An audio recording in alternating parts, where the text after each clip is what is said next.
भगवान विष्णु के यहां चले जाते हैं। देखिएगा जरा,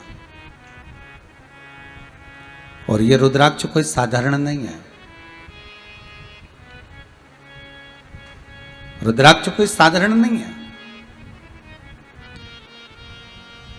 जिस रुद्राक्ष को भगवान शंकर ने दिया है, जिस रुद्राक्ष को भगवान शंकर ने देवऋषि नारद को पहनाया है, वो रुद्राक्ष साधारण नहीं हो सकता।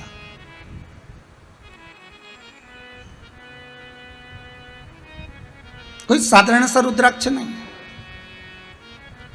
शिव जी के शरीर पर शंकर भगवान का जो स्मरण है, शिव महापुराण का जो रस तत्व है, एक मस्तक पर भस्म का तिलक, मुख में पंचाक्षर मंत्र, त्र्यंबक मंत्र, महामृत्युंजय मंत्र, या श्री शिवाय नमस्तुभ्यम का मंत्र, या श्री शिव का मंत्र, और तीसरा गले में रुद्राक्ष।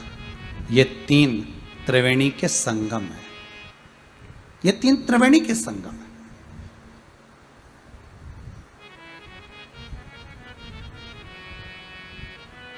एक मस्तक पर त्रिपुंड हो, दूसरा मुख पर भगवान का नाम हो, और तीसरा गले में रुद्राक्ष। अगर आप शिव के उपासक हो तो रुद्राक्ष धारण कर लो, मना नहीं। कई लोग कहते हैं क्या तुलसी की माला के साथ में रुद्राक्ष पहन सकते? क्यों नहीं पहन सकते?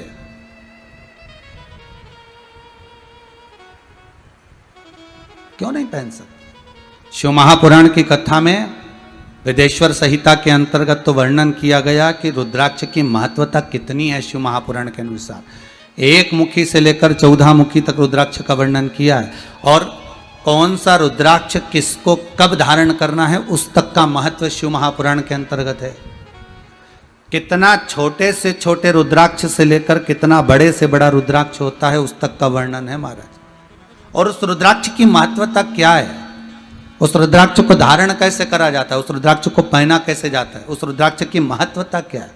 स्वयं भगवान विष्णु ने भी देवऋषि नारद के मुख से जब निकल गया अपशब्द शिव के लिए कि मैंने काम को जीता है, और उस काम को जिसको शिव नहीं जीत पाए, जिसको शंकर नहीं जीते,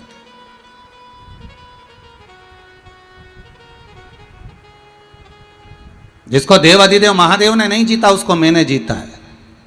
जब ये शब्द सुने, ये शब्दों का जब स्मरण भगवान विष्णु के सामने हुआ तो भगवान विष्णु को दुख बढ़ा हुआ, बहुत दुख हुआ।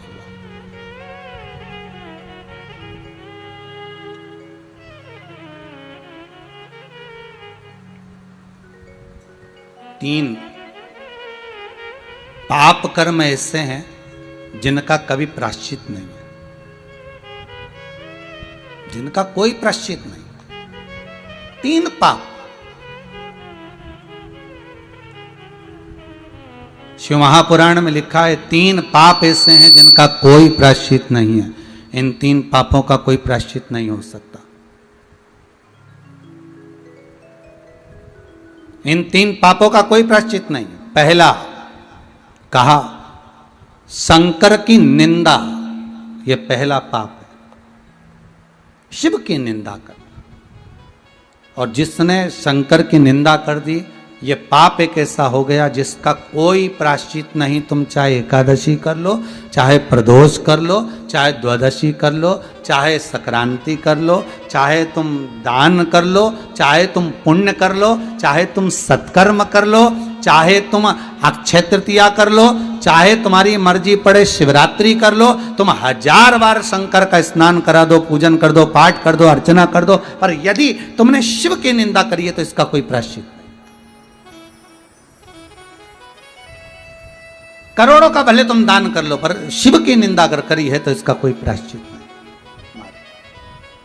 दूसरा, शंकर के उपासक, शंकर के भगत, शंकर की आराधना करने वाले की निंदा, यह भी शिव को प्रिय नहीं, यह भी शंकर को प्रिय।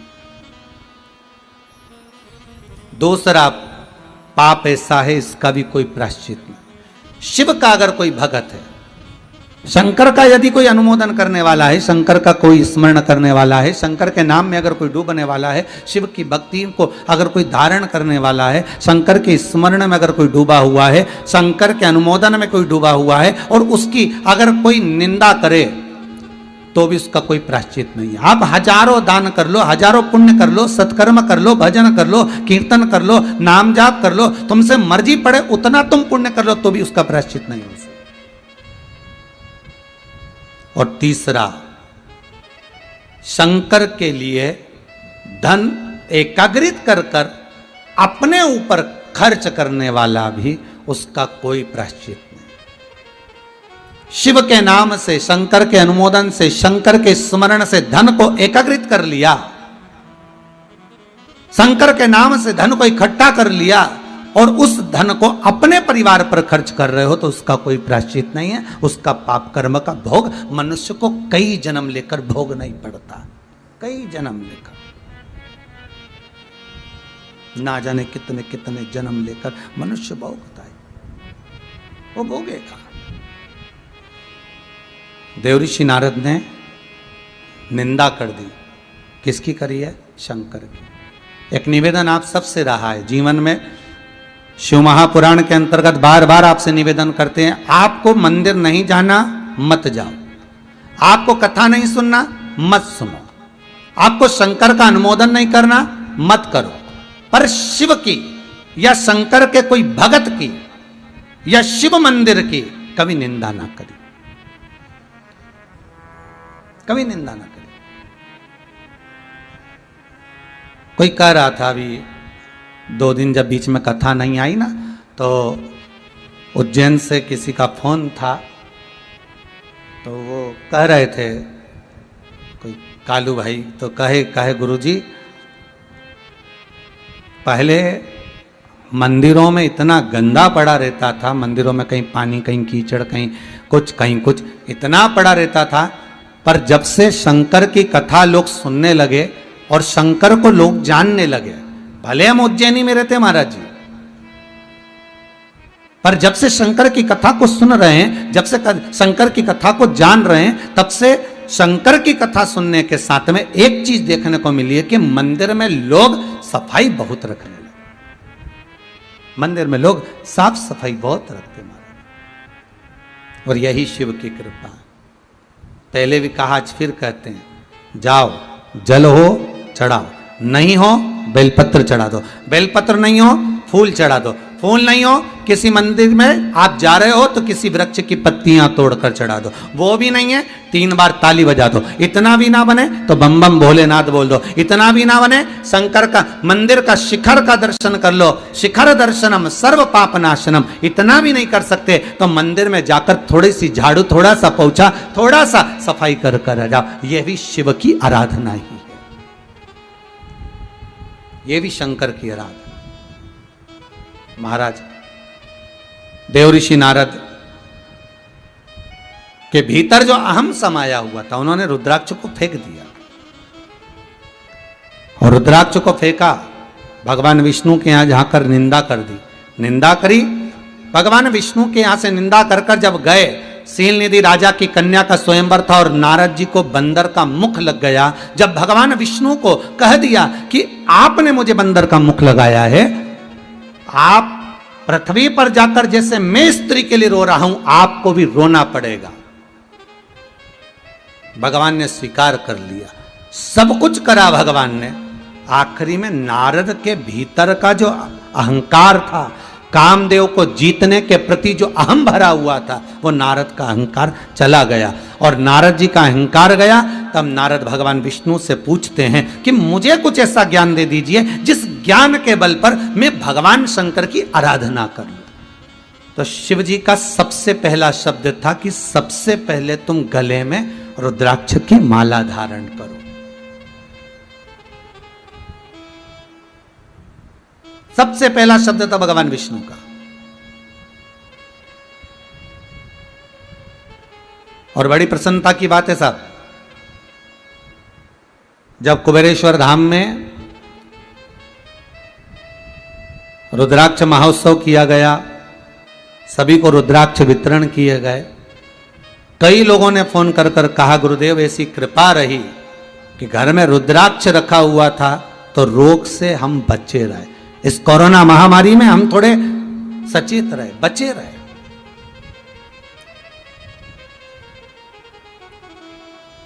और आप सबसे निवेदन है, प्रयास करो,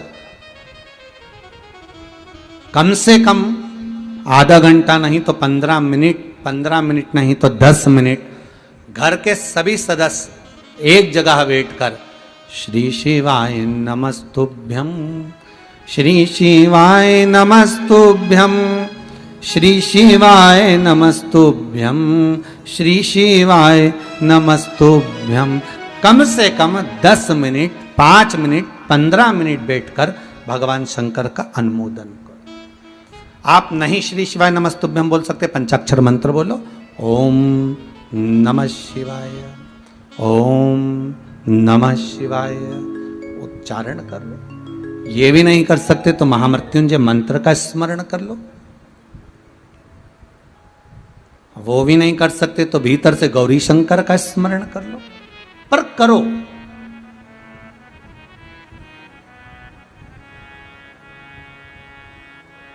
भगवान शिव का स्मरण होना चाहिए।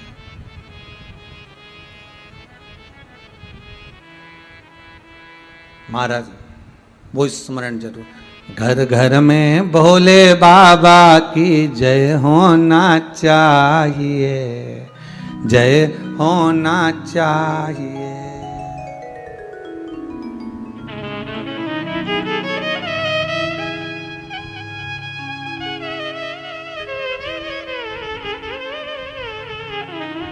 घर घर में भोले बाबा की जय होना चाहिए, जय होना चाहिए।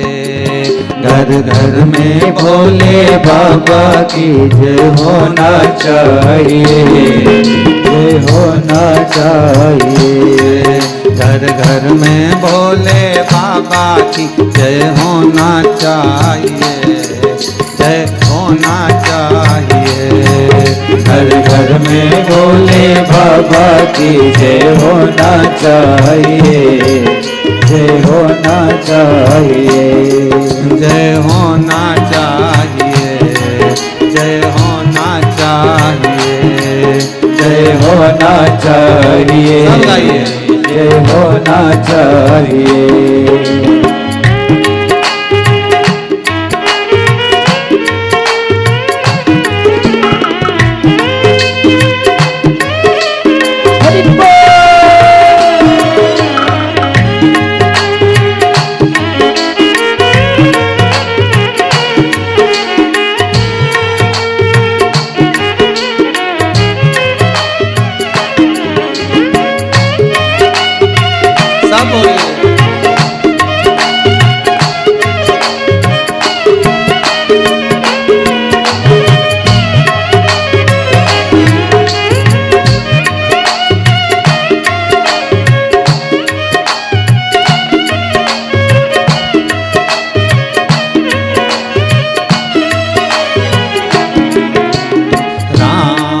अवतार लिया रावण को मार दिया, राम अवतार लिया रावण को मार दिया। राम ने अवतार लिया रावण को मार दिया, राम ने अवतार लिया रावण को मार दिया। वो रावण मारन वाले की, वो रावण मारने वाले की जय होना चाहिए, जय होना चाहिए, जय होना चाहिए, जय होना चाहिए। घर घर में भोले बाबा की, घर घर में भोले बाबा की, घर घर में शंकर बाबा की, घर घर में शंकर बाबा की जय होना चाहिए, जय होना चाहिए, जय होना चाहिए, जय होना चाहिए। जय हो।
अवतार लिया, कंसा को मार दिया। कृष्ण ने अवतार लिया, को मार दिया। कृष्ण ने अवतार लिया, कंसा को मार दिया। कृष्ण ने अवतार लिया, कंसा को मार दिया। कंस मारन वाले की वो, कंस मारने वाले की जय होना चाहिए, जय होना चाहिए, जय होना चाहिए, जय होना चाहिए।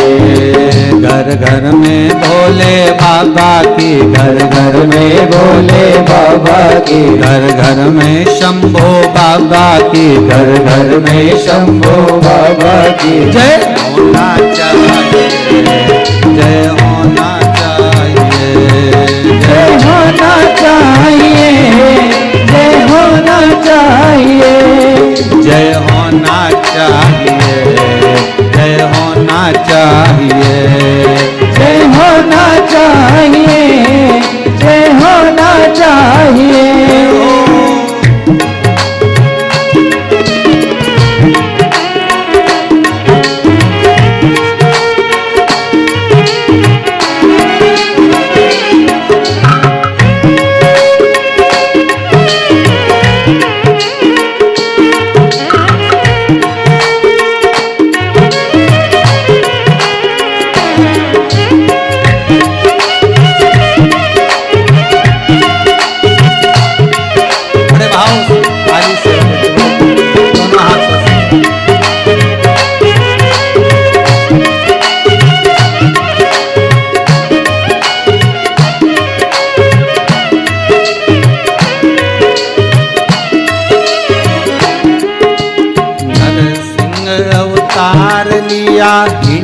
कश्यप मार दिया। नरसिंह अवतार लिया, हिरण्यकश्यप मार दिया। नरसिंह अवतार लिया, हिरण्यकश्यप मार दिया। नरसिंह अवतार लिया, हिरण्यकश्यप मार दिया। हिरण्यकश्यप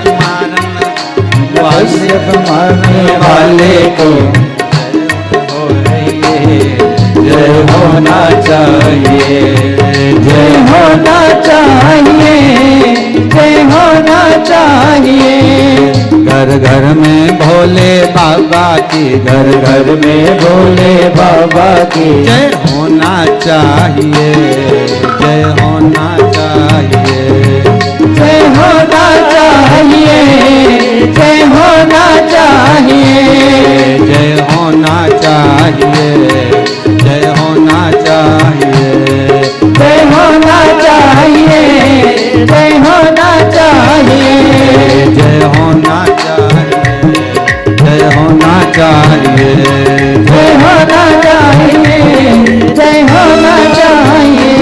हर हर महादेव। भगवान शंकर का नाम स्मरण कैसे भी हो, किसी रूप में भी हो, और शिव का स्मरण होना चाहिए, किसी रूप में भी। भगवान विष्णु कह रहे हैं देव ऋषि नारद से, गलती है नारद आपकी। नारद, सबसे बड़ी गलती तो यह है कि आपने शंकर की निंदा करी है। दूसरी गलती यह है कि आपने रुद्राक्ष का अपमान किया।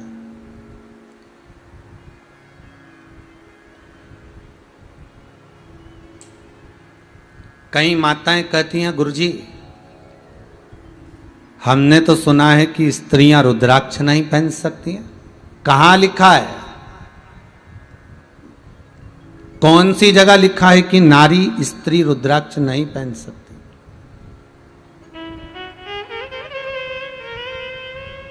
लिखा कहां है?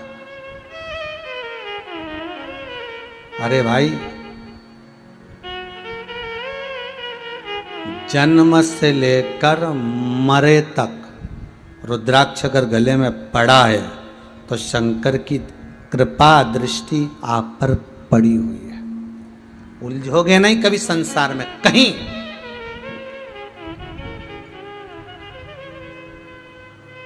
चलो अच्छा, एक भाव लिखकर रख लीजिए। आपके घर में बच्चे का जन्म हो जाए वो 1 साल का, 1.5 साल, 2 साल का, उसके बाद उसके गले में रुद्राक्ष पहना तो जीवन पर्यंत के लिए, और उसकी पत्रिका कैसी भी हो, भले उसकी पत्रिका में मंगल हो, राहु हो, केतु हो, शनि हो, कहीं ढैया लग रहा है, कहीं 7.5 लग रहा है, कहीं राहु वक्री हो रहा है, कहीं केतु वक्री हो रहा है, कहीं कोई दुख आ रहा है, कोई तकलीफ आ रही, उसकी राशि में, उसकी पत्रिका में, उसके ग्रह में, उसके भाग्य में कितना भी दुख लिखा हो, एक रुद्राक्ष पटक दो उसके गले में, जीवन में शंकर की दृष्टि उस पर पड़ी रहेगी तो यह पक्का है कि उसको दुख का भान नहीं होगा, दुख का भान नहीं होगा।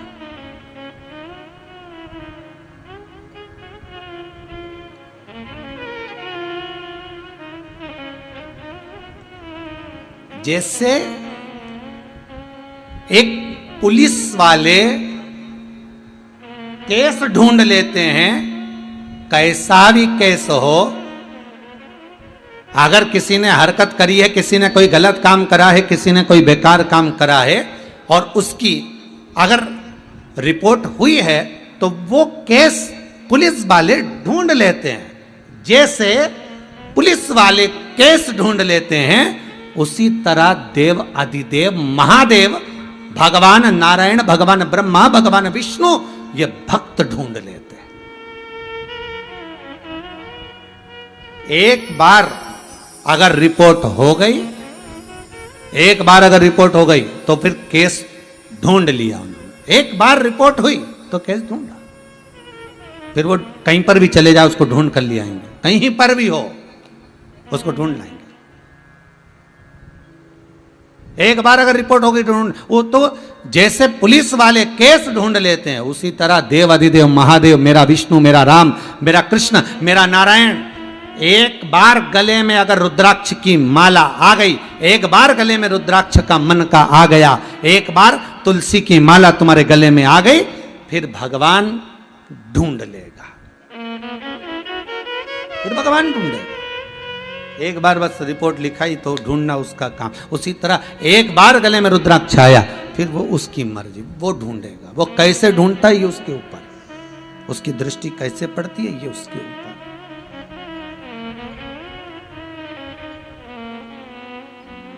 तुमने गलती करी नारद, तुमने गलती करी है, और वह गलती सबसे बड़ी ये है कि तुमने गलती यह करी है कि नारद, वो रुद्राक्ष की माला को तुम जमीन पर, भूमि पर पटक कर आ गए, वो सबसे बड़ी गलती है। उस माला का तुमने अपमान करा, और अपमान माला का नहीं, अपमान रुद्राक्ष का हुआ। रुद्राक्ष कौन? शिव। ये बस पंचाक्षर मंत्र और ये रुद्राक्ष, ये शंकर ही तो है, शिव ही तो है, दूसरा है कहां? आप जितने लोग कथा सुन रहे हो, जहां जहां बैठकर कथा सुन रहे हो, चाहे सोफे पर बैठे हो, पलंग पर बैठे हो, कुर्सी पर बैठे हो, जमीन पर बैठे हो, जहां बैठकर कथा का रस आस्वादन कर रहे हो, आपसे केवल एक निवेदन, अपने जीवन में अगर दुख आ रहा है, तकलीफ आ रही, कष्ट आ रहा है, परेशानी आ रही है, धारण करिए। मस्तक पर भस्म का त्रिपुंड हो, गले में रुद्राक्ष का एक मन का, अगर पूरी माला भी नहीं हो तो एक मन का,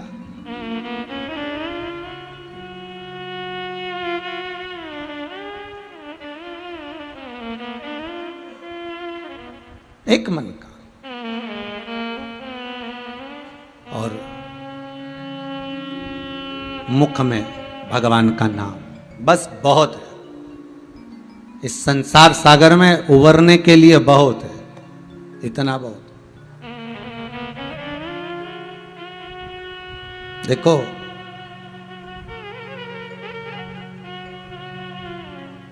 जन्म से लेकर मृत्यु तक शिव महापुराण की कथा कहती है, अगर कोई मर भी गया है और उसके गले में अगर रुद्राक्ष का मन का है, रुद्राक्ष की माला है, पड़े रहने दो, उतारना नहीं है,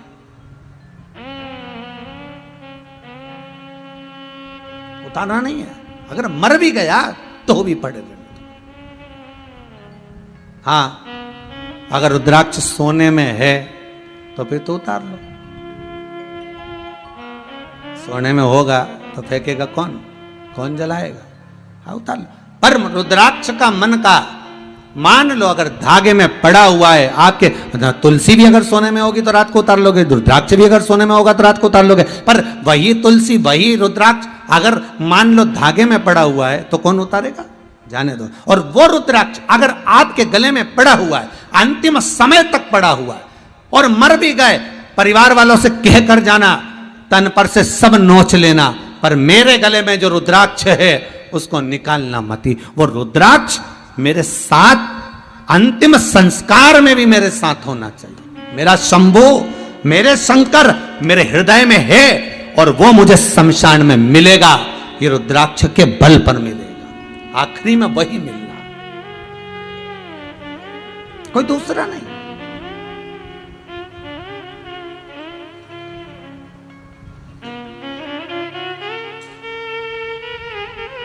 महाराज, जब भी जन्म मिलेगा सेवा करेंगे तेरे, कहते तुमसे बाबा शरण रहेंगे तेरे। जब जन्म मिले, कहते हैं शिव महापुराण की कथा कहती है, सुंदर भाव लिंग पुराण का वर्णन करता है, स्कंद पुराण कहती है रुद्राक्ष छाती पर हृदय पर है, और अंतिम संस्कार भी अगर हो गया है, वो रुद्राक्ष का बल इतना प्रबल होगा कि मृत्यु लोक से छुड़ा देगा, फिर परमात्मा के धाम में पहुंचा देगा, फिर जन्म नहीं होने देगा। वो रुद्राक्ष की महत्वता है। रुद्राक्ष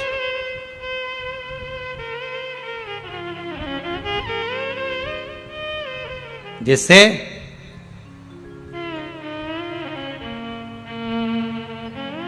एक चक्षु नरियल, एकाक्षु नरियल, श्रीफल, त्रिचक्षु एक चक्षु। श्रीफल देखा होगा नारियल, नारियल में पीछे की ओर जहां से जटा होती है और पकड़ के जहां से फोड़ते नारियल को, उस जटा के पास में 3 छिद्र होते हैं। शंकर भगवान को पूर्णता में देने वाला और शंकर भगवान के द्वारा संकट हरने वाला एक फल, वो कहलाता श्रीफल। आपको पशुपति व्रत में कहा था कि पशुपति व्रत में उद्यापन में ना तो आपको ब्राह्मण का भोजन कराना है, उद्यापन में ना कोई जोड़ा जिमाना है, उद्यापन में एक काम करना है। क्या बताया था कि शंकर भगवान को 108 बेलपत्र समर्पित करना। जब पशुपति व्रत आपके पूर्ण हो जाए, 5 सोमवार पूरे हो जाए, 108 बेलपत्र समर्पित कर देना। बेलपत्र नहीं हो तो 108 चावल के दाने समर्पित कर देना। वो ना बने 108 सफेद फूल समर्पित कर देना। 108 सफेद फूल भी नहीं हो, मूंग समर्पित कर देना। जो तुम्हारे पास में हो 108 वो समर्पित कर देना। और फिर एक श्रीफल नारियल लेना, उस पे 11 रुपए रखकर शंकर जी के मंदिर में शिव जी को समर्पित कर देना। यह उद्यापन हो गया पशुपति व्रत का। उस श्रीफल में, उस फल में, उस नारियल में 3 नेत्र होते हैं। नारियल का जहां जटा होती है, जहां से पकड़कर फोड़ते हैं, उसके उस तरफ देखेंगे 3 नेत्र मिलेंगे, 3 छिद्र मिलेंगे। वो 3 चक्षु हैं, शंकर के 3 नेत्र हैं वो। और कितना सुंदर लिखा है महाराज। स्कंद पुराण के अंतर्गत वर्णन किया है, भविष्य पुराण के अंतर्गत स्मरण किया है। एक चक्षु नारियल मतलब 10,000 नारियल में एक नारियल ऐसा होता है, एक श्रीफल ऐसा होता है जिसके 3 नेत्र की जगह 1 नेत्र होते हैं। कितने नेत्र होते हैं? 1 नेत्र। जितने भाई बहन सुन रहे हैं बड़े ध्यान से सुनना महाराज। श्रीफल जो नारियल आप कलश पे रखते हो, जो नारियल आप मंदिर में ले जाते हो, पूजन करते हो, तो 3 चक्षु नारियल, 3 नेत्र वाला नारियल, अर्थात नारियल की जहां जटा होती है वहां उसके 3 नेत्र होते हैं, 3 चक्षु होते हैं। और 1 चक्षु वाला, 1 नेत्र वाला 10 से 15,000 श्रीफल में, नारियल में 1 नारियल ऐसा होता है जिसका 1 नेत्र होता है, उसमें 3 नेत्र नहीं होते, एक चक्षु होता है। तो महाराज शिव पुराण कहती है स्कंद पुराण कह रही है कि एक चक्षु जो नारियल होता है उसको शुक्रवार का जब प्रदोष पड़े, जिसको कहते हैं शुक्र प्रदोष। कौन सा प्रदोष होना चाहिए? शुक्रवार का प्रदोष। तो शुक्रवार के प्रदोष वाले दिन उस नारियल को एक बेलपत्री के साथ में महाराज अंदर तिजोरी में या अलमारी में या आपकी जहाँ बरकत होती है, दुकान का जहाँ व्यापार व्यवसाय चलता है, अलमारी होती है या गुल्लक होती है या तिजोरी होती है या अलमारी होती है, उसमें उसको रख दिया जाता है। कब रखना है? शुक्रवार का प्रदोष के दिन। और शुक्र प्रदोष के दिन उसको रखने के बाद में दूसरा दिन अर्थात शुक्र प्रदोष के दिन रख दो और शनिवार के दिन उसको निकाल लो।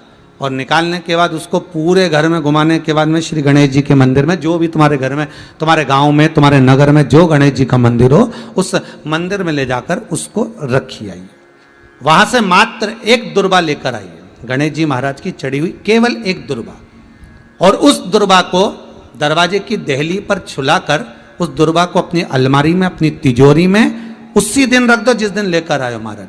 कभी जिंदगी में लक्ष्मी की कमी नहीं आ सकती, पर होना चाहिए एक चक्षु नारियल। कभी संपदा की कमी नहीं आ सकती, कभी आपको नीचे की ओर नहीं जा सकते, आप उन्नति की सीढ़ी पर ही चढ़ोगे, अग्र नहीं बढ़ो, आगे ही बढ़ो। एक चक्षु नारियल, एक चक्षु नारियल हो तो जीवन का आनंद सो। तो उसी तरह शंकर को पाना, शिव का स्मरण करना या शंकर का अनुमोदन करना। पहले की कथा में, सुमानी जी वाली कथा में भी कहा था, शिव महापुराण अगर आप सुन रहे हो, आपकी चित्त वृत्ति में अगर शंकर की कथा आ गई और वो शिव पुराण आपके भीतर अगर पहुंच रही है, तो आप इस शिव पुराण का जगत में कह भी सकते हो कि शंकर की वो कथा में हमने ये सुना है और उससे ये फल है, उसका ये आनंद है, उसको श्रवण करो।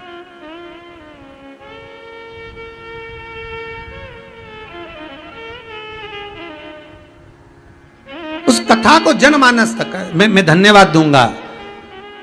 महाराज नीमच, परतवाड़ा, इंदौर, नांदेड़, महाराष्ट्र, मध्य प्रदेश, गुजरात, ना जाने कहां कहां के भाइयों ने पत्रकारों के माध्यम से, अखबारों के माध्यम से अपने अपने क्षेत्र में इस शिव महापुराण का प्रचार किया और कहा 30 तारीख से शिव महापुराण की कथा आ रही है। और आप सब संपूर्ण, कई लोगों ने मराठी भाषा में भी छापा। मैं निवेदन करूंगा समीर जी से कि वो क्लिपिंग दिखाएं जरा, कि अखबारों में कितना सुंदर भाव व्यक्त किया, कितना सुंदर, कि मौका मिल रहा है श्रवण करने का, ये मौका मिल रहा है आनंद पाने का।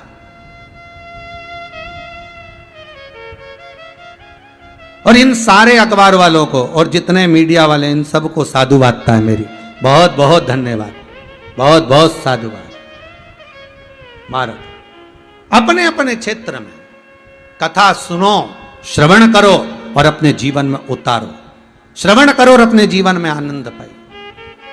महाराज एक चक्षु नारियल हो और वो एक चक्षु नारियल जिसके एक नेत्र हो, और वो नारियल अगर शुक्रवार की प्रदोष हो और प्रदोष काल में उसको अलमारी में, तिजोरी में रखा जाए बेलपत्र के साथ, और उसी श्रीफल को दूसरे दिन गणेश जी के मंदिर में संपूर्ण घर में, व्यापार में घुमाकर रखा जाए, वहां से मात्र एक दुर्वा लाकर रखी जाए, कभी संपदा की कमी नहीं आ सकती। ये उसी तरह जैसे किसी व्यक्ति को रोग हो गया और बहुत रोग होने के बाद दवाई चल रही है, औषधि चल रही है, पर रोग समाप्त नहीं हो रहा, तो ये एक चक्षु जो नारियल होता है, इस एक चक्षु नारियल की जो जटा होती है, इस जटा को निकालकर इसको जलाकर इसकी राख तैयार कर कर इसकी भस्म बनाकर शंकर भगवान पर भौम प्रदोष के दिन, सोमवार की प्रदोष पड़ने वाले दिन अगर शिव जी के शिवलिंग का लेपन करा जाता है, तो कहते हैं उस लेपन का थोड़ा सा भाग, थोड़ी सी भस्म लाकर बीमार व्यक्ति के हृदय पर लगा दी जाती है, तो वो रोग से मुक्त होता है, उसको रोग नहीं घेरता। इस एक चक्षु नारियल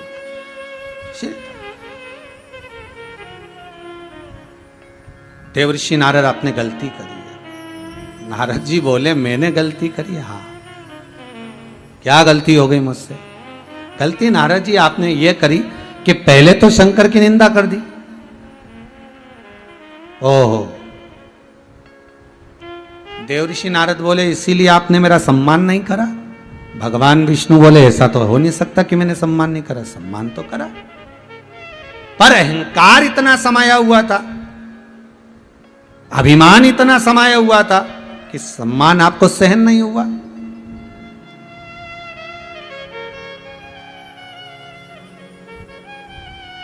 सम्मान सहन नहीं हुआ।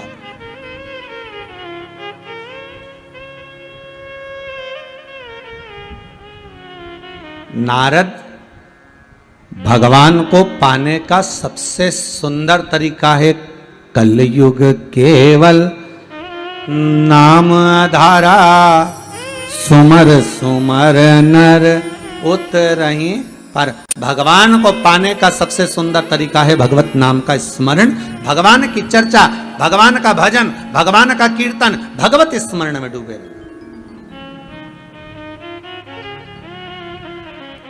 आज जमशेदपुर में बैठकर सिन्हा परिवार अगर कथा का रसास्वादन करा रहा है, पूरा सिन्हा परिवार, फिर कहूंगा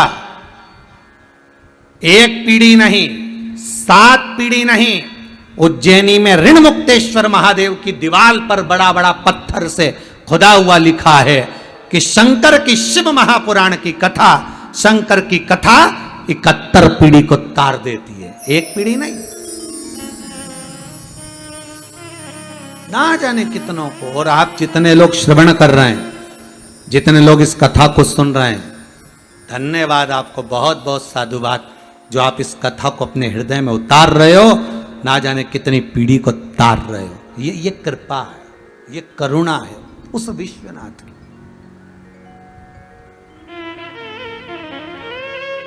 करुणा उस।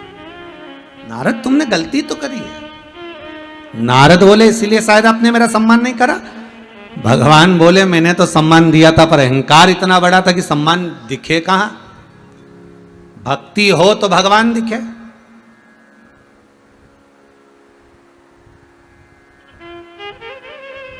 पहले रेलवे स्टेशन जाते थे ना, तो स्टेशन पे वजन तोलने की मशीन लगी थी। आप लोगों ने देखी होगी जितने लोग कथा सुन रहे हो। स्टेशन पे पहले, बस स्टैंड पे, रेलवे स्टेशन पर वजन तोलने की मशीन लगी होती थी। उस पे चढ़ो, 5 रुपया 1 रुपया जो कलदार होता था वो उसके अंदर डालो तो एक स्लिप निकल के आती थी। इतना बड़ा कल्ली सी एक टिकट जैसी स्लिप आती थी। उसमें लिखा रहता था 55 किलो, 60 किलो, जो जितने किलो का होगा उतने किलो का निकली।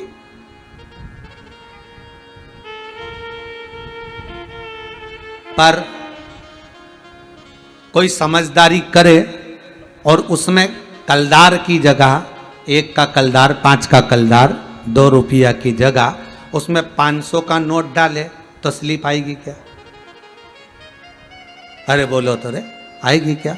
जितने बैठे हो टीवी के सामने, स्टेशन पर तुम वजन तुलवा रहे हो, पहले एक मशीन लगी होती थी, उस मशीन पे चढ़ो और एक कलदार उसमें डाला तो उसमें से निकाल, जितने किलो के तुम होगे उतना किलो लिखा आ जाएगा। 60 kilo, 50 kilo, 55 kilo, 30 kilo, 40 kilo, जितने के उतने। तो अब तुम एक प्रयास करना कि उसमें 1 रुपए की जगह, 5 रुपए की जगह 500 का नोट डालकर देखना, स्लिप आएगी क्या? नहीं, कोई स्लिप नहीं निकलेगी। उसमें कोई वजन की स्लिप आएगी ही नहीं कि कितना तुम्हारा वजन है, कोई स्लिप। उसी तरह भगवान ये नहीं देखता कि तुम्हारे पास में माल कितना है, 500 का है, 2000 का नोट है, 10,000 है, 50,000 है, 1 लाख है। भगवान को कोई मतलब नहीं कि तुम्हारे पास में धन कितना है। भगवान तो ये देखता है कि एकाकार अर्थात एक नाम भगवान का, वो एक क्वाइन, सिक्का अर्थात भगवत स्मरण कितना है, बस वो सिक्का ही भजन बता देता है। उसी तरह तुम्हारा भजन भगवान का द्वार बता देता है कि द्वार कब मिलेगा, वो सिक्का।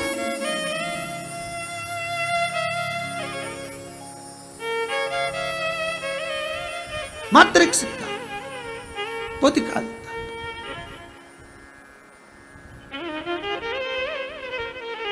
नारद तुमने गलती करी है। नारद जी बोले मैंने गलती, हाँ आपने मेरा सम्मान नहीं, भगवान बोले सम्मान तो किया था पर अहंकार के कारण सम्मान नहीं दिखा, वो सम्मान नजर नहीं आया आपको।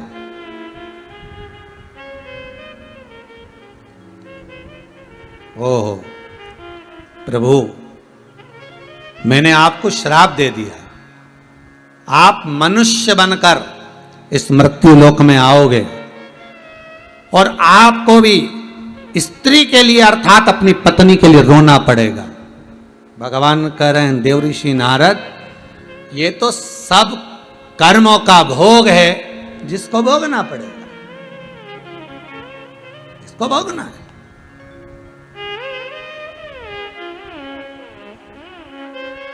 ये कर्मों का भोग है, ये हमारे मस्तक पर, हमारे सिर पर ये ऋण है जिसे चुकाना पड़ेगा। एक ऋण तो मेरे राम जी के मस्तक पर भी था जो उनको कृष्ण अवतार में आकर चुकाना पड़ा।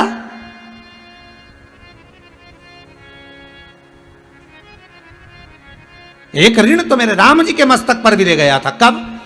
जब बन जाते समय माता जानकी को प्यास लगने लगी, सीता जी बिलखने लगी, मां जानकी के मुख से निकल गया, प्रभु बहुत प्यास लगी,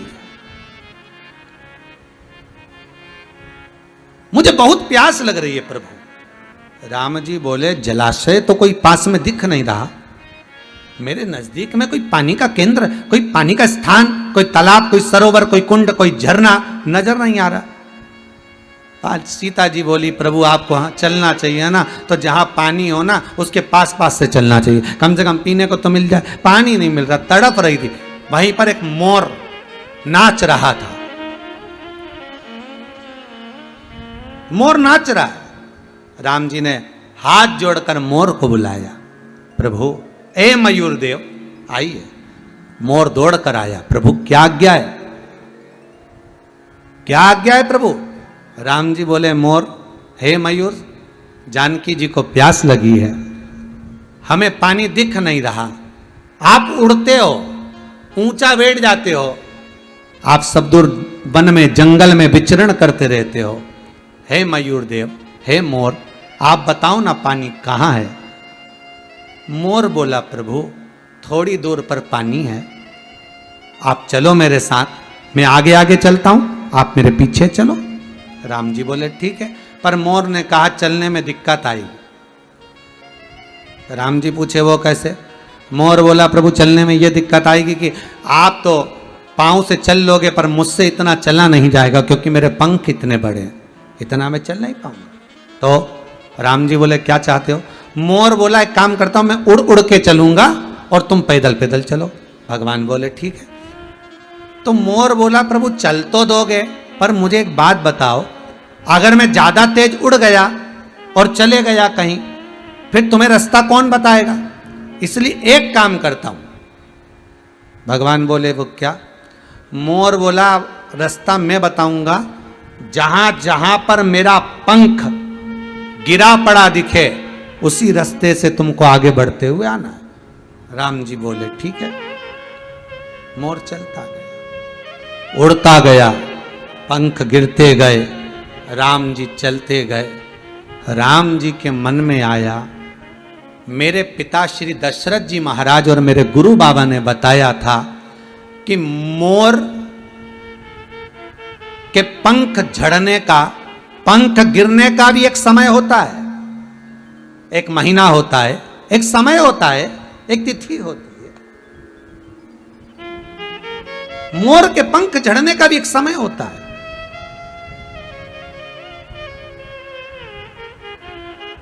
और यदि मोर अपने पूरे पंख उस समय में ना झड़ाए और उसके पहले अगर झड़ा देता है तो मोर मर जाता है। राम जी को लगा ये मोर मुझे रास्ता दिखाने के लिए अपने पंख गिराता गिराता गिराता गिराता जा रहा है और सरोवर के नजदीक मोर पहुंचा। तन पर एक पंख नहीं था मोर के, और मोर, सीता जी ने पानी पिया, मोर के पास आई।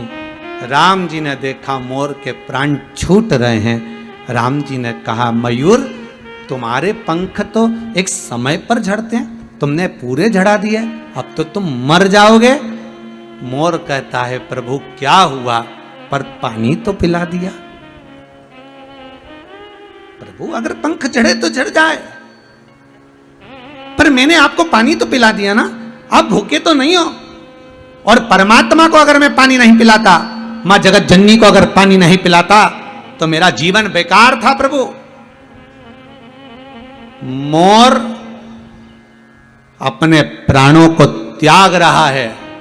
राम जी कहते हैं, मोर चिंता मत करना, तेरा कर्ज अदा करने के लिए ये राम एक अवतार और लेगा, कृष्ण अवतार लूंगा।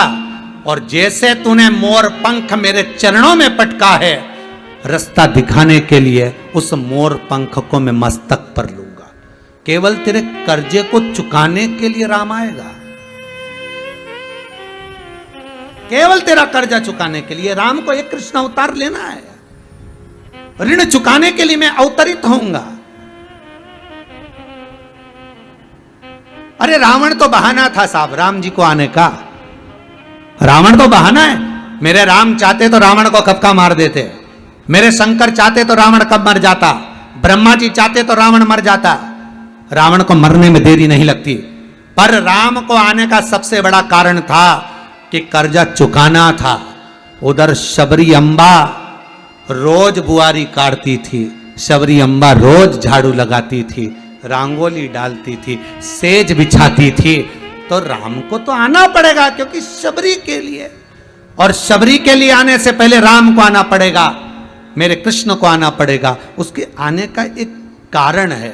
हर अवतार का कोई कारण होता है। कोई कहे कि कंस को मारने के लिए भगवान कृष्ण प्रकट हुए, नहीं नहीं नहीं, भगवान कृष्ण को अगर प्रकट होना था, कर्ज चुकाने के लिए प्रकट हो गए कि यह मोर पंख मुझे मस्तक पर धारण करना है, ये मोर पंख मुझे लेना,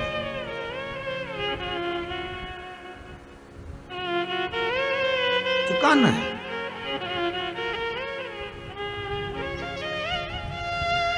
लेकर जाना तो चुकाना। मेरे जल पिया है, तूने मार्ग दिया, कृष्ण अवतार लूंगा, द्वापर में आऊंगा, तेरा साथ निभाऊंगा, चिंता ना करना। तेरे पंख झड़ गए, दुख है, कृष्ण अवतार में मैं खुद मोर नृत्य करूंगा। करा, मोर कुटी पर जाकर मेरे भगवान कृष्ण ने मोर नृत्य करा। तो भगवान विष्णु क्या गलत कर रहे हैं देवर्षि नारद को? शिव महापुराण की कथा कहती है, कथा का आज प्रथम दिवस है, नारद जी के चरित्र से इस कथा को प्रारंभ करा है। पूरी कथा में 7 दिन में रुद्राक्ष का महत्व, भस्म का महत्व और भगवान के मंत्र का महत्व, इस त्रिवेणी संगम को लेकर ये पूरी 7 दिन की कथा करेंगे। एक एक भस्म का चरित्र स्मरण करेंगे कि कौन सी भस्म शंकर को कब चढ़ाना चाहिए और उसको कहां लगाना चाहिए। अगर घर में रोग आ गया तो भस्म कौन सी लगाना है, बुखार ज्यादा आ गया तो भस्म कौन सी समर्पित करें, लीवर किडनी गड़बड़ हो गया कौन सी भस्म शिव जी को चढ़ाई जाए, उस भस्म को कैसे लिया जाए, कैसे धारण किया जाए। कैंसर जैसा रोग भी हो गया तो भस्म शंकर को कैसे चढ़ाकर उस स्थान पर लगाई जाए जहां पर कैंसर हुआ है। उस भस्म का, किसी गठान हो गई शरीर में, वो गठान को गलाने के लिए भस्म कैसी शिव को समर्पित करना चाहिए, वो कौन सी भस्म शंकर को चढ़ाई जाए और गठान पर लगाई जाए कि गठान गल जाए, समाप्त तो हो जाए बिना औषधि के। शिव महापुराण में एक एक वर्णन, स्कंद पुराण में, लिंग पुराण में, नर्मदा पुराण में एक एक वर्णन आता है। पूरी कथा में ये जो सिन्हा परिवार जमशेदपुर से जो कथा करा रहा है, इसमें पूर्ण तरह से ये त्रिवेणी संगम को लेकर चलेंगे। रुद्राक्ष, भस्म और प्रभु का मंत्र जाप, स्मरण, समझे उसको। इसलिए आज कथा में पहले दिन तो हमने रुद्राक्ष का थोड़ा सा महत्व, थोड़ा सा भस्म का महत्व, कि नारियल की जटा, एक चक्षु नारियल की जटा की उस भस्म का क्या फल है, थोड़ा सा।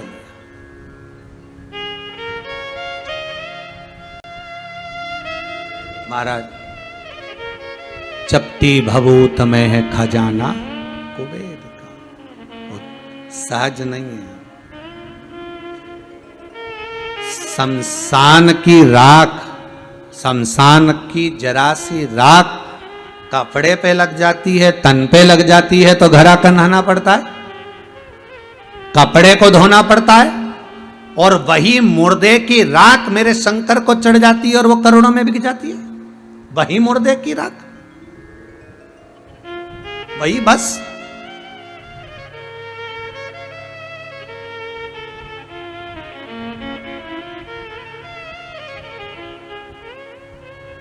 वो साधारण नहीं, वो सरल नहीं महाराज।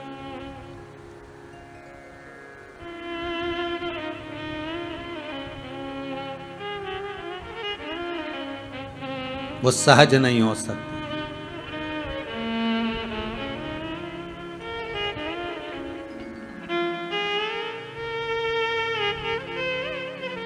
उसको पहचाने, उसको जाने। आज मेरे भोले का सारा जग ही दीवाना है, आज मेरे भोले का सारा जगत दीवाना है। आज मेरे भोले का सारा जगत दीवाना है, आज मेरे भोले का सारा जगत दीवाना है। बिना मांगे मिले सब कुछ, बिना मांगे मिले सब कुछ, ऐसा अजब ठिकाना है। बिना मांगे मिले सब कुछ, ऐसा जब ठिकाना है। आज मेरे भोले का सारा जग ही दीवाना है, आज मेरे भोले का सारा जगत दीवाना है। आओ दोनों हाथों से ताली सेवा देते हुए जय हो। आओ ताली सेवा देते हुए अलमस्त होकर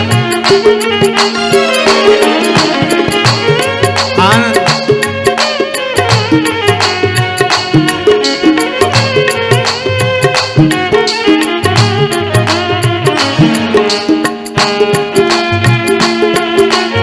हर भोले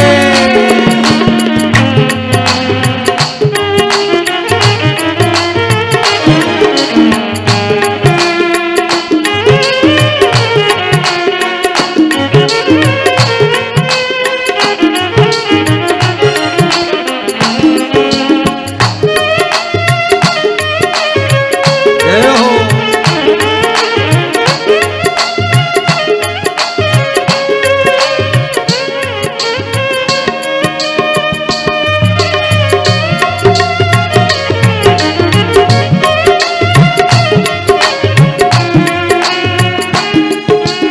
बाबा ऐसा दानी है, करता इनकार नहीं। भोले सादानी है, करता इनकार नहीं। भोला ऐसा दानी है, करता इनकार नहीं। भोला ऐसा दानी है, करता इनकार नहीं। जो भी मांगो मिल जाए, जो भी मांगो मिल जाए, ऐसा खुला खजाना है, जो भी मांगो मिल जाए। ऐसा खुला खजाना है।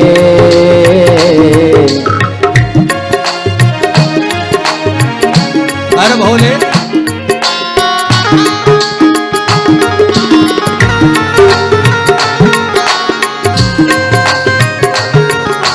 हरि बोल।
सेवा दिन रात करो, हर पल हर एक क्षण हो। सेवा दिन रात करो, हर पल हर एक क्षण। सेवा दिन रात करो, कैलाशी हर पल हर एक क्षण हो। सेवा दिन रात करो, हर पल हर एक क्षण। मैं भी तेरा बन जाऊं, मैं भी तेरा बन जाऊं, तुझे अपना बनाना है। मैं भी तेरा बन जाऊं, तुझे अपना बनाना है। आज मेरे भोले का सारा जगत दीवाना है। आज भोले बाबा का सारा जगत दीवाना है। बिना मांगे मिले सब कुछ, बिना मांगे मिले सब कुछ। ऐसा अजब ठिकाना है, बिना मांगे मिले सब कुछ। ऐसा जब ठिकाना है। आज भोले बाबा का सारा जगत दीवाना है। आज भोले बाबा का सारा जगत दीवाना है। हर हर महादेव। भगवान विष्णु देवर्षि नारद से कह रहे हैं, नारद ये गलती है तुम्हारी, और जो तुमने गलती करी उसको सुधारो। महाराज गलती को सुधार लेना ही सर्वस्वता का, श्रेष्ठता का भाव है। थोड़ा सुधार लो।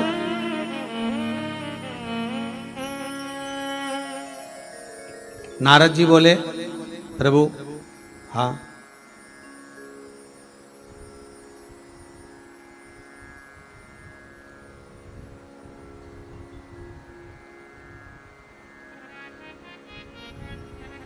मेरी गलती क्या है? भगवान विष्णु बोले, सबसे बड़ी गलती तो निंदा। आप सबसे भी निवेदन है, जितने कथा को श्रवण कर रहे हो, करबद्ध निवेदन है, प्रयास करना शंकर की कभी निंदा ना करना, या शंकर का कोई भगत हो, शिव का कोई उपासक हो, शंकर का कोई अनुमोदन करने वाला हो, शिव स्मरण करने वाला हो, शंकर का स्मरण कराने वाला हो, उसकी भी कभी निंदा ना करना। करबद्ध निवेदन। सबसे बड़ी गलती तो यह है कि नारद जी आपने निंदा कर।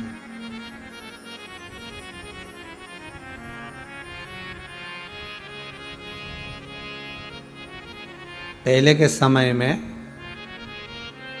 7-8 दिन तक जब बुखार नहीं उतरता था, आजकल तो ये कोरोना जैसा क्रम हो गया कि कोरोना का बुखार भी बहुत दिन तक चलता रहता है? पर पहले के समय में जब 7-8 दिन तक बुखार नहीं उतरता था ना, तो डॉक्टर के पास जाते थे और डॉक्टर से जाकर कहते थे, डॉक्टर से जाकर निवेदन करते थे, साहब देखना जरा, 8 दिन हो गए बुखार नहीं उतर रहा, देखो जरा 8 दिन हो गए। फिर डॉक्टर साहब एक दवाई देते थे, 4-5 गोली, 5, और एक पुड़िया में ऐसा बांध बुंदा के दे देते थे और हॉस्पिटल में से। और पहले की बात बता रहे, गोली खा लेना, रजाई ओढ़ के कम्बल ओढ़ के सो जाना और पसीना निकल जाना चाहिए। पसीना निकल जाएगा, बुखार अरे बोलो तो जम के उतर जाएगा। पहले की बात है। आज के जमाने में अगर बुखारों करा जाए तो भैया कोरोना की जांच जरूर करा लेना, ये तुम तो पुरानी बात बता रहे हैं, ठीक है।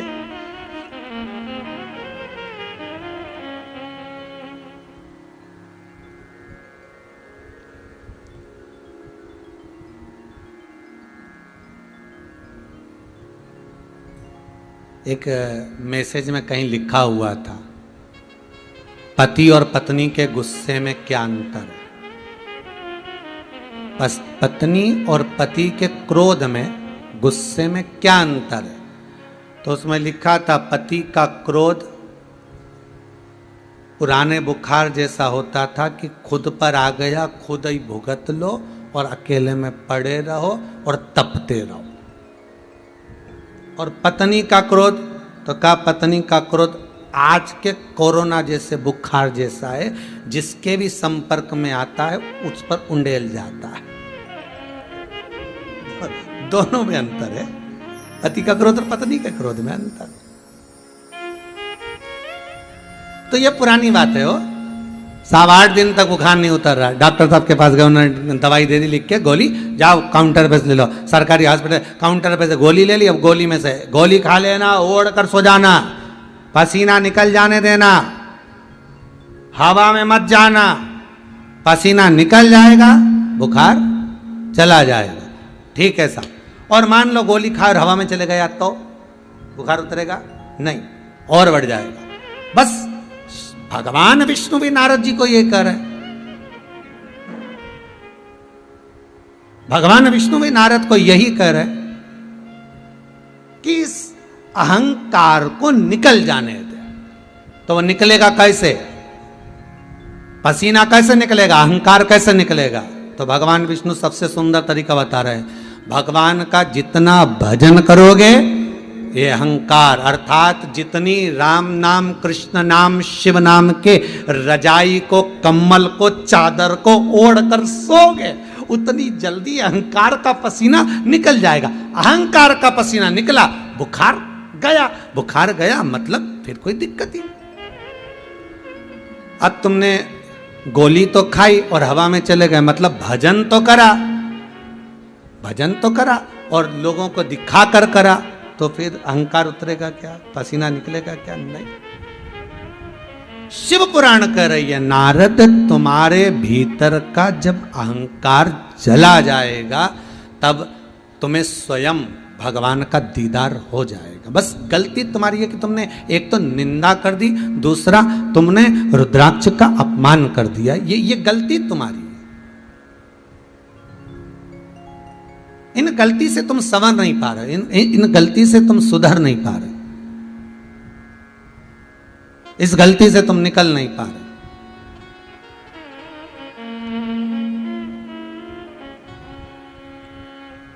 नारद जी बोले, प्रभु आप बताओ क्या करना।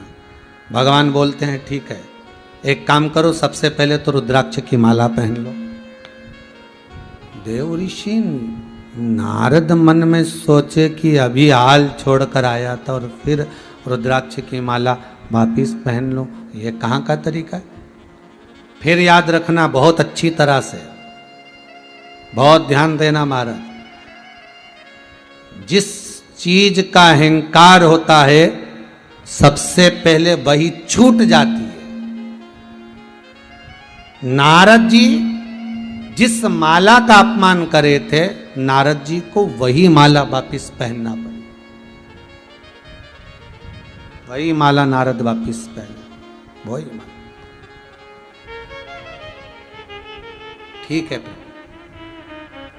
तो नारद जी बोले, नारद जी के मुख से शब्द निकला। नारद जी ने भगवान विष्णु से कहा, प्रभु अब जो माला मैंने फेंकी थी, जो माला मेरी गिर गई थी, जो मैं शंकर जी के दरवाजे पर फेंक कर आया था, जिस माला को महाराज, जिस माला को मैंने फेंका था, वो माला जो गिरी थी, वो माला प्रभु उसको तो नंदी ने उठा लिया और नंदी ने उठाकर उस माला को शंकर जी को दे दिया। अब वो माला तो मुझे मिलने वाली नहीं है, तो करा क्या जाए।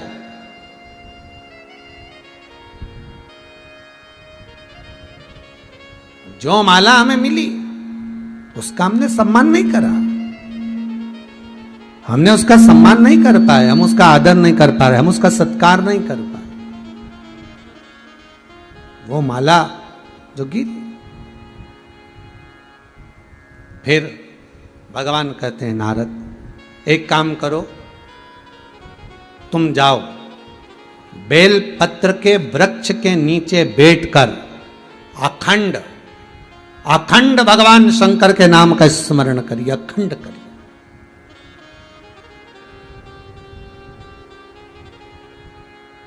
तुम जाओ बेलपत्री के वृक्ष के नीचे बैठना और शिव जी के नाम का स्मरण करना।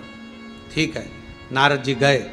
सबसे पहले नारद चंद्रभागा नदी के तट पर जाते हैं और चंद्रभागा नदी के तट पर जाकर भगवान शिव का स्मरण करते हैं।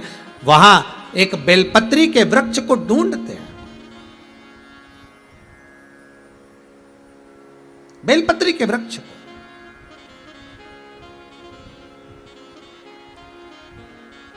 चंद्रभागा नदी के तट पर केवल देवर्षि नारद अकेले ने तप साधना नहीं करी है।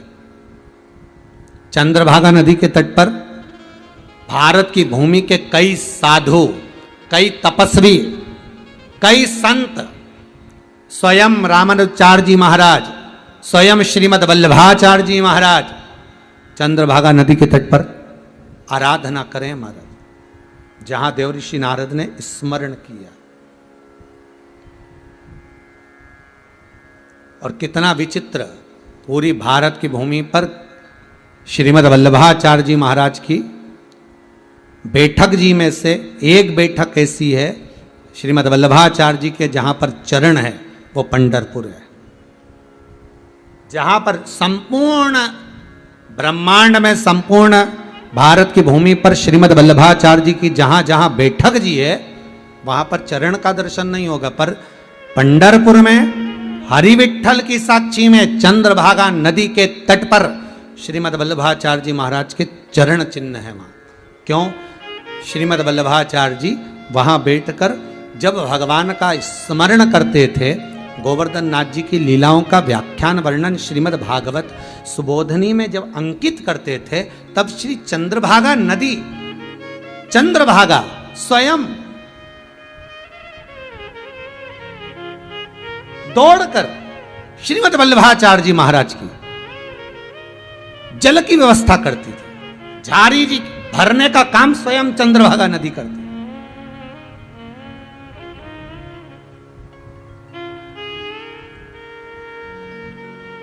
हमारे हिंदू धर्म में ये जो तीर्थवन बने हैं ये कोई ऐसे ही नहीं बन गए साहब।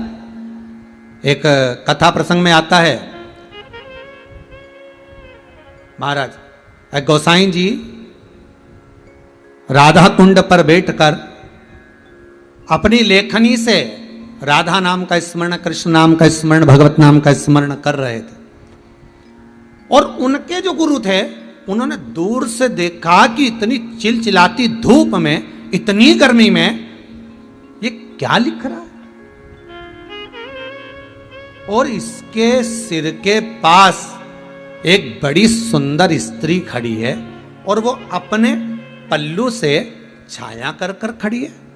तो समझ में नहीं आया और गुरुजी दौड़ कर गए अपने शिष्य के पास।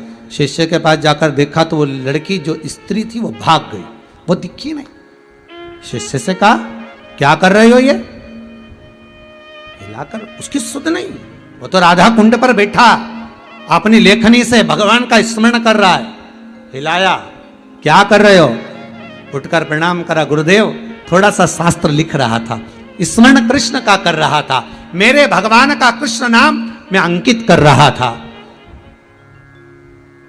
गुरु कहते हैं बताओ, कृष्ण का नाम अंकित कर रहा है और राधा को परेशान कर रहा है। अरे कोई झोपड़ी बना लेता, छतरी रख लेता, छाया कर कर लिखता चल जाता, पर तू जब कृष्ण का नाम लिख रहा था, मैंने दूर से देखा एक स्त्री तेरे ऊपर पल्लू की छाया कर कर खड़ी थी। वो कोई दूसरी नहीं थी, स्वयं राधा रानी थी, स्वयं राधा, वो दूसरा नहीं। हमारे भारत की भूमि के जितने तीर्थ हैं, जितना स्थान है, ये कोई साधारण नहीं है। जितने ज्योतिर्लिंग है ये साधारण नहीं, जितने उपलिंग है ये साधारण नहीं। भगवान के जहां जहां भजन के स्थान बने हुए हैं ये कोई साधारण नहीं। ये भगवत स्मरण में डूबने वाले, भगवत नाम में डूबने वाले, रस तत्व में डूबने वाले।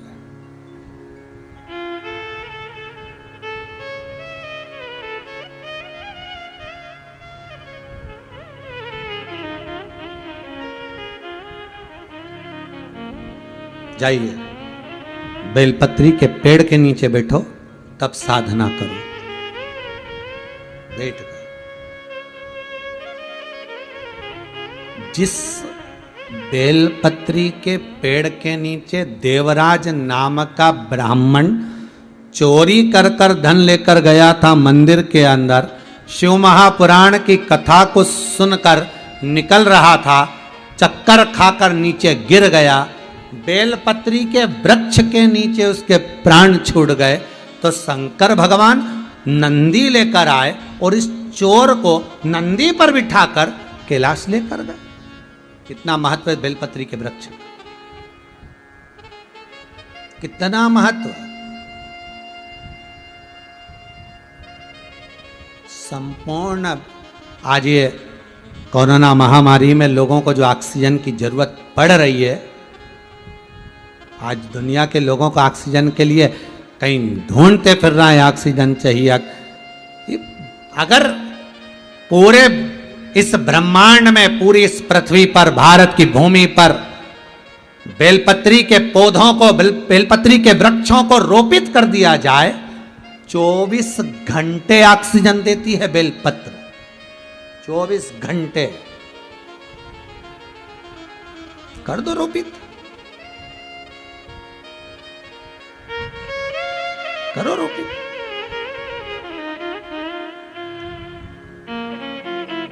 24 घंटे ऑक्सीजन देती है। एक बेलपत्री का जरा सा फल, उस फल का जरा सा टुकड़ा सुखाकर अग्नि में डाल देने पर वातावरण ऑक्सीजन से परिपूर्ण हो जाता है। जरा सा बेलपत्री के फल का टुकड़ा अग्नि में जलाया और ऑक्सीजन प्रबल हो गई। साधारण है। आगे कथा में अपन सुनेंगे एक बेलपत्री का पौधा लगा देना, एक बेलपत्री का वृक्ष लगा देना 1,00,000 शिव मंदिर के निर्माण करने के बराबर है।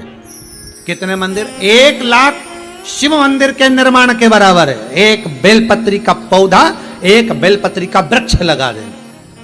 क्यों? क्योंकि मंदिर बनेगा तो एक, और बेलपत्री के पत्ते जब लगेंगे, टूटेंगे, ना जाने कितने शिवालय में चढ़ेंगे, कहीं इस मंदिर में, कहीं उस मंदिर में, कहीं उस मंदिर में, जगह जगह जब बेलपत्री के पत्ते चढ़ने को जाएंगे तो एक, केवल एक बेलपत्री का पौधा, एक वृक्ष लाखों शिवालयों को निर्माण कर देता, लाखों।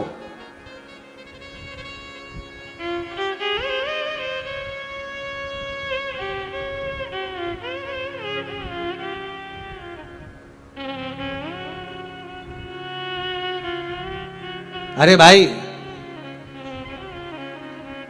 इसलिए 1 जून से लेकर 26 जुलाई तक, श्रावण के पहले सोमवार तक बेलपत्री वृक्षारोपण महोत्सव रखा है। आप भी अपने अपने गांव में, अपने अपने नगर में, अपने अपने शहर में बेलपत्री के पौधे को रोपित करें, उसमें पानी दें, बेलपत्री का पौधा लगाएं। आपके पीछे बिठलेश सेवा समिति का एक छोटा सा बोर्ड लगा लें और उसका फोटो आप हमारे जो चैनल पे नंबर चल रहे हैं, व्हाट्सएप नंबर आदि, उस पर आप अपना फोटो भेजें तो उसको भी चैनल पर, आपको आस्था चैनल पर दिखाया जाएगा, उसको भी अखबारों में छपाया जाएगा। वृक्षारोपण करिए। 11,000 वृक्ष तो बिठलेश सेवा समिति गौशालाओं में, मंदिरों में, उज्जैन महाकाल की नगरी में, ओमकारेश्वर में, जो सीहोर के नजदीक में तीर्थ होंगे, मंदिर होंगे, नर्मदा के घाट होंगे, गौशाला होंगी, तट होंगे, वहां पर बिठलेश सेवा समिति 11,000 बेलपत्री के पौधे रोपित करेगी, उसका ध्यान करेगी, उसको बड़ा करवाएगी पानी डलवा कर। और आपसे भी निवेदन है, आप भी रोपित करो और अपना फोटो, अभी तक जो फोटो भेजे थे वो कथा सुनते हुए बैठे भेजे थे, अब 1 जून से लेकर 26 जुलाई सावन का पहला सोमवार तक बेलपत्र वृक्षारोपण महोत्सव मनाओ। और संपूर्ण जगह पर, संपूर्ण भारत की भूमि पर ही नहीं, देश में विदेश में सभी जगह आप उस वृक्ष को लगाइए, आप बेलपत्री को लगाइए। और उस बेलपत्री, क्योंकि 24 घंटे अगर ऑक्सीजन दे सकती है तो बेलपत्र दे सकती है। बेलपत्र शरीर में ताप पड़ गया, बुखार बहुत तेज आ गया, बहुत तेज बुखार है, नहीं उतर रहा, बेलपत्री का फल लाओ, उसके अंदर का गुदा निकालो। बेलपत्री का फल भले सूख गया हो, भले बेकार कैसा भी हो गया, पर उसका अंदर का गुदा निकालकर उसमें थोड़ी देर पानी भर दो, उस पानी को पिला दो। आधा से 1 घंटा लगेगा, श्री शिवाय नमस्तुभ्यम का पानी पिलाइए, बुखार उतर जाएगा। उस फल को रख लो अपने यहाँ, उस खाली फल को, बेलपत्री का जो फल है, उस बेला जो है, उसके अंदर का गुर्दा निकाल कर उसको रख लो। और उसको रखने के बाद में 1 2 साल 4 साल रखो, और जब कोई बुखार आए, किसी को लगे, उसका जल दीजिए, उसको आराम मिलेगा, उसको फल मिलेगा, उसकी प्राप्ति होगी, आपको उसका आनंद होगा। 24 घंटे दे रहा है जो लगाओ। 1 जून से लेकर 26 जुलाई तक, सावन के पहले सोमवार तक, आप भी बिठलेश सेवा समिति के साथ में, आप भी शिव महापुराण के साथ में, शिव मंदिर का निर्माण नहीं कर सकते तो शंकर के एक वृक्ष का, अर्थात बेलपत्री के वृक्ष का लगाकर उसका पोषण करिए, उसको नष्ट नहीं। शिवरात्रि आती है, सावन के सोमवार आते हैं, सावन के सोमवार आए और तुमने फूल वाले से कहा, माली से कहा, जरा हमको लाकर दीजिए बेलपत्री, वो जाता बड़ी बड़ी डालियां काट काट कर लेकर आता है, बड़ी बड़ी डालियां काट कर लेकर आता है और आपको लाकर बेलपत्री दे देता है। आप शंकर जी को चढ़ा देते हो, सोचते हो शंकर जी प्रसन्न हो जाएंगे। नहीं नहीं, शिव महापुराण की कथा कहती है, कभी किसी वृक्ष को तुमने लगाया, पहले बेलपत्री का वृक्ष कहीं लगाओ, उसमें जल डालो, उसका पोषण करो, तब बेलपत्री चढ़ाओगे तो उसका फल हजारों गुना तुम्हें प्राप्त होगा, हजारों गुना।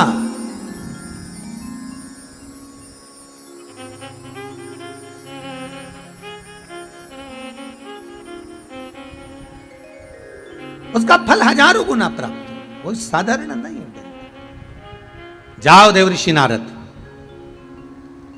चंद्रभागा नदी के तट पर बेलपत्री के वृक्ष है।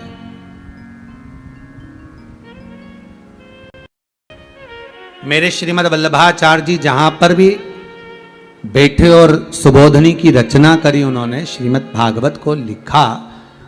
श्रीमद् वल्लभाचार्य जी ने जहां जहां बैठक के वहां कोई ना कोई वृक्ष, मेरे वल्लभ का, शमी का आदि वृक्ष रहा है। मेरे श्रीमद् वल्लभाचार्य जी भी शमी के वृक्ष के नीचे बैठकर वर्णन करें, लिखे। बहुत जगह पर श्रीमद् वल्लभाचार्य जी शमी खेजड़ी के वृक्ष के नीचे बैठकर भागवत की रचना करते हैं, पर चंद्रभागा नदी के तट पर श्रीमद् वल्लभाचार्य जी बेलपत्री के पेड़ के नीचे बैठकर श्रीमद् भागवत सुबोधनी की रचना करते हैं। साधारण वृक्ष नहीं।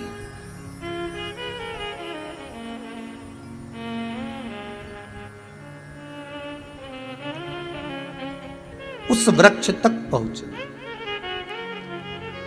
देवऋषि नारद जाइए, एक सुख देने वाला है।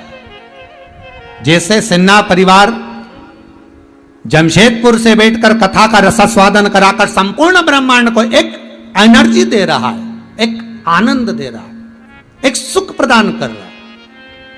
आप अगर वृक्ष लगा दोगे तो वो आज नहीं तो कल, कल नहीं तो परसों, आप रहो ना रहो, हम रहें ना रहें, पर वो वृक्ष की पत्ती शंकर को तो चढ़ेगी, वो किसी काम तो आ नहीं सकती है। वो फल टूटेगा तो कोई तो खाएगा, किसी को तो लाभ मिलेगा, उसकी छाया में कोई तो सुख पाएगा।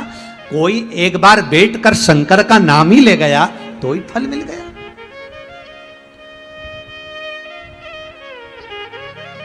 लगाओ 1 जून से 26 जुलाई सावन का पहला सोमवार तक लगो। अपनी अपनी संस्था, अपनी अपनी महिला मंडल, अपने अपने दोस्तों के साथ की, हमें पीछे एक बैनर लगाना है, विठलेश सेवा समिति और श्री विठलेश सेवा समिति, और नीचे लिख देना है आपका गांव का नाम, आप जहां के भी हो उस गांव का नाम, और उस बैनर के तले आप फोटो भेजो, आपका आस्था चैनल पर भी चलेगा। इस कोरोना महामारी में पहली कथा जब कही थी, इस कोरोना काल के अंतर्गत, उस समय से जब कथा कही थी तो कहा था कि धीरे धीरे 5 कथा तक पहुंचेंगे और बाबा ऐसी कृपा करेगा कि ये कोरोना महामारी, ये वायरस कम होता चले जाएगा। और अंदाजा लगाकर देखिए, ये 3री कथा चल रही है और अब धीरे धीरे हर जगह पर लॉकडाउन जो लगे हुए थे वो धीरे धीरे खुलते चले जा रहा है। यही शिव की कृपा है, यही शंकर की कृपा है।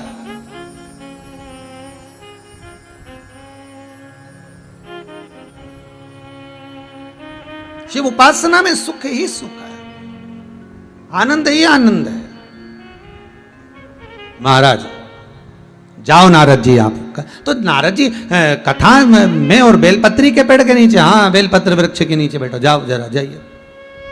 महाराज जिस बेलपत्री के वृक्ष के नीचे देवराज के प्राण छूटते हैं, शंकर नंदी लेकर आते हैं, चले जाते हैं, उसको लेकर देवराज कहता है मैं चोर हूं, मैं ब्राह्मण कुल में जन्मा, पर मैंने कभी अच्छा कर्म नहीं करा, मैं कभी अच्छा कर्म नहीं कर पाया,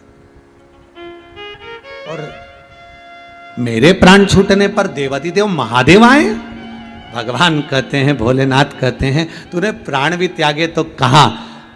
इससे पहले सोमानी जी की कथा में कहा था गुजरात वालों की कि पहले जब व्यक्ति मरता था, लेकर जाते थे राम नाम सत्य कहते हुए, बीच मार्ग में एक जगह ऐसी होती थी जहां पर अर्थी को उतारा जाता था, जहां विश्राम दिया जाता था, उस मुर्दे को वो स्थान नहीं होता था, बेलपत्री के पेड़ के नीचे रोका जाता था, जिससे बेलपत्री के वृक्ष की छाया इस मुर्दे पर भी पड़ जाएगी तो ये जीवात्मा तर जाएगी। इसलिए ये शंकर के धाम चली जाए, इसलिए विश्राम देते थे, मुर्दे को भी ले जाते समय एक जगह पर रोकते थे,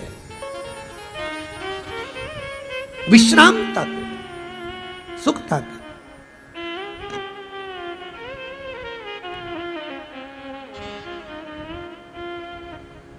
नारद, तुम समझोगे नहीं, एक बिंदुक नाम का ब्राह्मण था।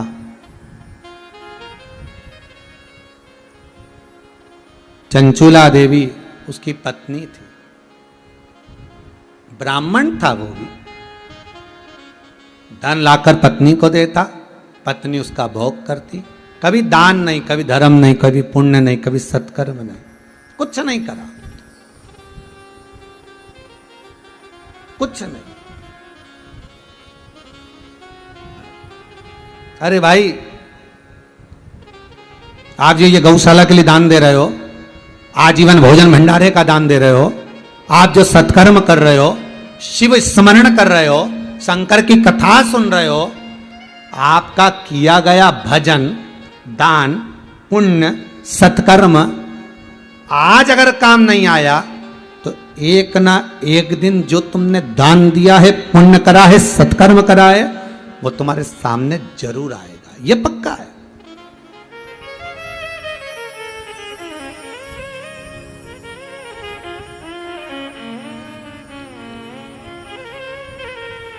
सुख सागर या फिर गीता प्रेस गोरखपुर का गो अंक कल्याण का जरूर पढ़ना।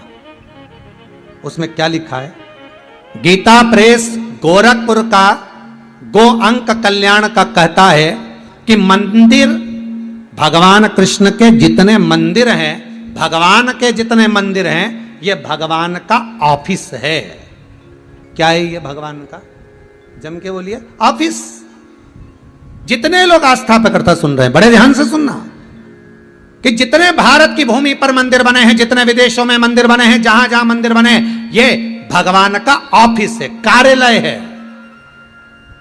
और जितनी गौशाला है, जितनी भी गौशाला है, ये भगवान का निज घर है।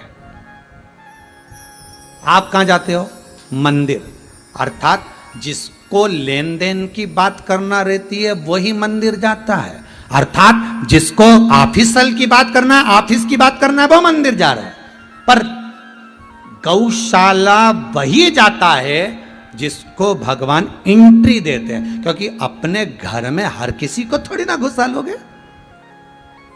अगर गौशाला में आप सेवा कर रहे हैं, गौशाला में दान कर रहे हैं, गौशाला में पुण्य कर रहे हैं, गौशाला में पहुंचकर झाड़ू लगा रहे हो, गौशाला में पहुंचकर गौ माता को चारा दे रहे हो, गौशाला में पहुंचकर गाय को अगर एक रोटी भी दे रहे हो, गौशाला में अगर आप जा रहे हो, तो समझ लेना कि आप भगवान कृष्ण के कितने नजदीकी हो, आप भगवान के कितने स्नेही हो, क्योंकि भगवान अपने घर में तुम्हें बुला रहा है, ऑफिस में नहीं।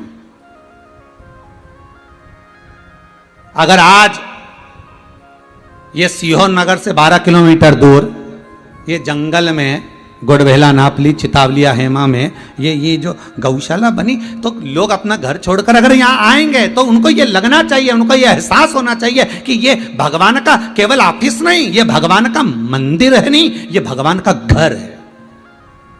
ये घर है भगवान का, जहां मेरा गोपाला, जहां मेरा कृष्ण, जहां मेरा नारायण मिलेगा, जहां मेरा शंभू मिलेगा, हर पल, हर घड़ी, हर क्षण। निज घर।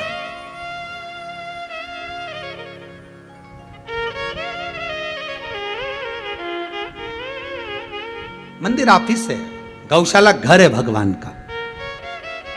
घर में हर कोई नहीं जा सकता, डायरेक्ट प्रवेश नहीं है, जिसको बुलाएगा वही आएगा। अभी तो लॉकडाउन चल रहा है, आप अपने घर में रहिए, वही अच्छा है। अभी आना भी नहीं है, अभी तो ऑनलाइन कथा सुनिए और अपने जीवन को धन्य बनाइए। और लॉकडाउन खुल भी जाए तो भी मत आओ, अभी कोरोना महामारी के अंतर्गत अपने घर में रहो, हाथ धोते रहो, सोशल डिस्टेंसिंग का पालन करो, कहीं मत जाओ। कमाने के लिए जिंदगी पड़ी है, अगर शरीर ही चले जाएगा तो कमा कर करोगे क्या? घर में रहो, स्मरण करो। मुख पर मास्क लगाकर प्रयास करिए। बिंदु ब्राह्मण है पर अपने कर्म से वंचित हो गया, और कर्म से वंचित हुआ। एक बार चोरी का धन लेकर आ रहा था, कहते जलाशय में गिर गया, पानी में डूब गया, मर गया। शिव महापुराण में पहले भी कहा था 3 तरह से मरे हुए व्यक्ति को मोक्ष नहीं मिलता। पहला पानी में डूबकर मरा हुआ, दूसरा सर्प के डसे से मरा हुआ, तीसरा स्त्री के हाथ से मरा हुआ। इसको मोक्ष नहीं है, इसकी मुक्ति नहीं है। आज ये इसकी मुक्तिता का भाव नहीं।